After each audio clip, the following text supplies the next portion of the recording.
देश में कांग्रेस की सरकार आ रही है, ऐसा हम नहीं बल्कि कांग्रेस के नेता और पूर्व अध्यक्ष राहुल गांधी का कहना है। राहुल गांधी ने बुधवार को अमरावती में पहली बार जानकारी दी कि केंद्र में सरकार आने पर वह क्या करेंगे। आपको बता दें कि कांग्रेस नेता राहुल गांधी ने विदर्भ में कांग्रेस उम्मीदवारों के लिए प्रचार करने के लिए अमरावती में एक सार्वजनिक रैली निकाली। अकोला के प्रत्याशी डॉक्टर अभय पाटिल, अमरावती उम्मीदवार बलवंत वानखेड़े के लिए उन्होंने प्रचार किया। इस बैठक में कांग्रेस प्रदेश अध्यक्ष नाना पटोले, एडवोकेट यशोमती ठाकुर, बाला साहब थोरात, हर्षवर्धन देशमुख आदि नेता भी मौजूद थे। आपको बता दें कि इस बैठक को संबोधित करते हुए राहुल गांधी ने प्रधानमंत्री नरेंद्र मोदी की जमकर आलोचना की। उन्होंने उपस्थित लोगों से पूछा कि प्रधानमंत्री नरेंद्र मोदी ने कितने किसानों का कर्ज माफ किया है। साथ ही राहुल गांधी ने यह जानकारी दी कि मोदी ने उद्योगपतियों का कितना कर्ज माफ किया है। मोदी पर निशाना साधते हुए राहुल ने कहा कि यह लोकतंत्र और संविधान बचाने का चुनाव है। तो वही उन्होंने आगे ये भी कहा कि नरेंद्र मोदी आरएसएस, संविधान और लोकतंत्र को नष्ट करने की कोशिश कर रहा है। उन्होंने सांसदों के चुनाव जीतने पर संविधान बदलने की बात भी कही है। कांग्रेस नेता राहुल गांधी ने कहा कि हम देखेंगे कि संविधान कैसे बदला जाएगा। दरअसल राहुल ने अपने संबोधन में ये भी कहा कि पिछले 10 साल में नरेंद्र मोदी ने 22 से 25 लोगों के लिए सब कुछ किया है। उन्होंने दावा किया कि हिंदुस्तान के 22 लोगों के पास देश के 70 करोड़ लोगों जितनी संपत्ति है। नरेंद्र मोदी द्वारा पेश किए गए किसान बिल, जीएसटी, 16 लाख करोड़ रुपए की छूट केवल कुछ उद्योगपतियों के लिए है। मोदी ने हिंदुस्तान में किसानों, मजदूरों, दलितों और छात्रों का कर्ज माफ नहीं किया। राहुल गांधी ने आरोप लगाया कि 16 लाख करोड़ का मतलब 25 साल के मनरेगा फंड से है, जबकि 16 लाख करोड़ का मतलब किसानों की 25 गुना कर्ज माफी है। मोदी ने सिर्फ 22 से 25 लोगों को फंड बांटा। ऐसा जबरदस्त आरोप राहुल गांधी ने नरेंद्र मोदी सरकार पर लगाया है। उन्होंने कहा कि हम देश में करोड़ों लोग लखपति पैदा करेंगे। बुधवार को राहुल गांधी ने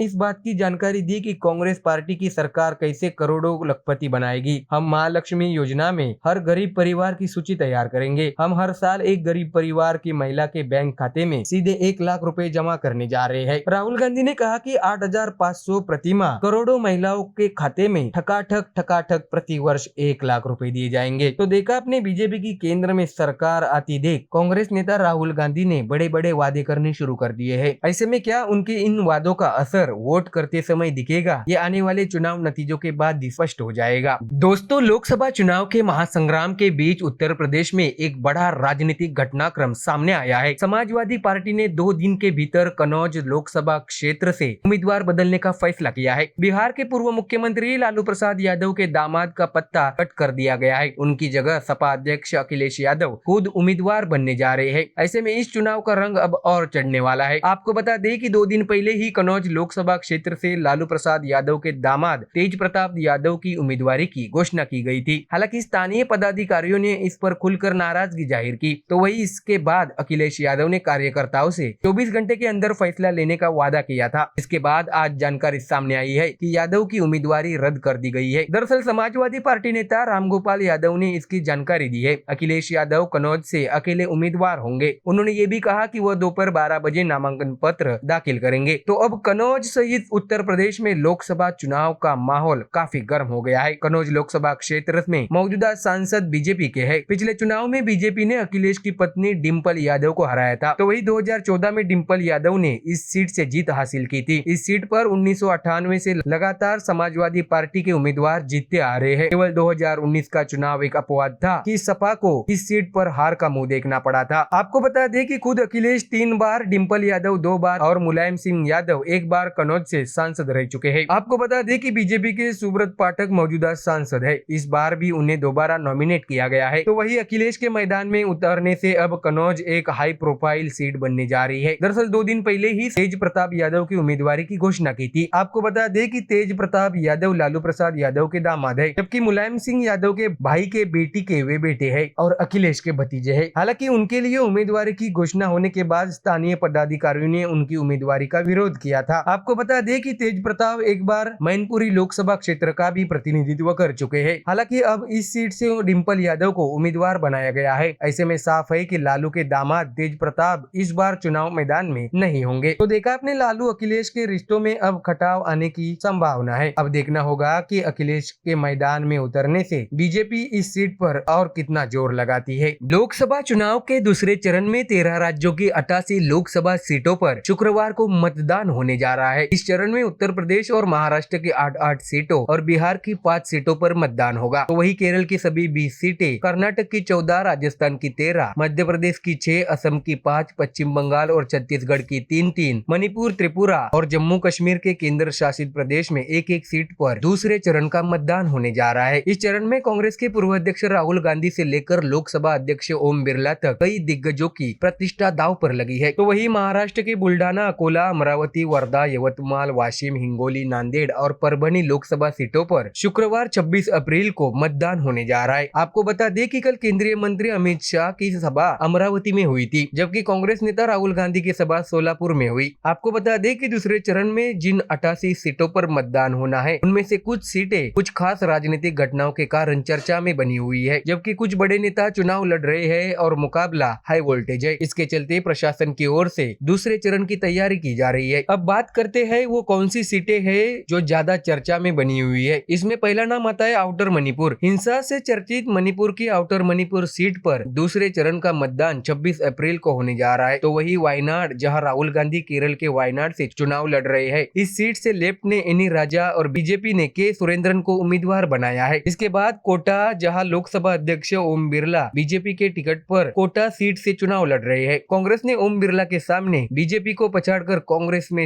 प्रवेश करने वाले प्रहलाद गुंजल को टिकट दिया है। तो वही मेरठ, जहां अरुण गोविल उत्तर प्रदेश के मेरठ से अपनी उम्मीदवारी को लेकर चर्चा में बने हुए हैं। बीजेपी ने रामायण सीरीज में राम का किरदार निभाने वाले अरुण गोविल को मेरठ से उम्मीदवार बनाया है। तो वही पूर्णिया, जहां पप्पू यादव बिहार की पूर्णिया सीट से निर्दलीय उम्मीदवार के तौर पर चुनाव लड़ रहे हैं। पप्पू यादव कांग्रेस के टिकट के दावेदार थे, लेकिन इस सीट से आरजेडी ने अपना उम्मीदवार उतार दिया है। इसके बाद नाम आता है खजुराहो। मध्य प्रदेश बीजेपी अध्यक्ष वीडी शर्मा खजुराहो निर्वाचन क्षेत्र से चुनाव लड़ रहे हैं, लेकिन यह सीट विवाद में बनी हुई है क्योंकि इंडिया गठबंधन के उम्मीदवार ने उनका आवेदन खारिज कर दिया है। तो वही बेंगलुरु ग्रामीण निर्वाचन क्षेत्र से पूर्व प्रधानमंत्री HD देवगौड़ा के दामाद CN मंजुनाथ की उम्मीदवारी पर चर्चा हो रही है। उप मुख्यमंत्री DK शिव कुमार के भाई DK सुरेश CN के खिलाफ बीजेपी ने मंजुनाथ को टिकट दिया है। अब देखना होगा कि आने वाले चुनाव नतीजों में किस बहुचर्चित नेता की झोली में जीत मिलती है और किसके नसीब में हार मिलती है। ये तो आने वाले चुनाव नतीजों के बाद ही स्पष्ट हो जाएगा। Bureau report MDR news.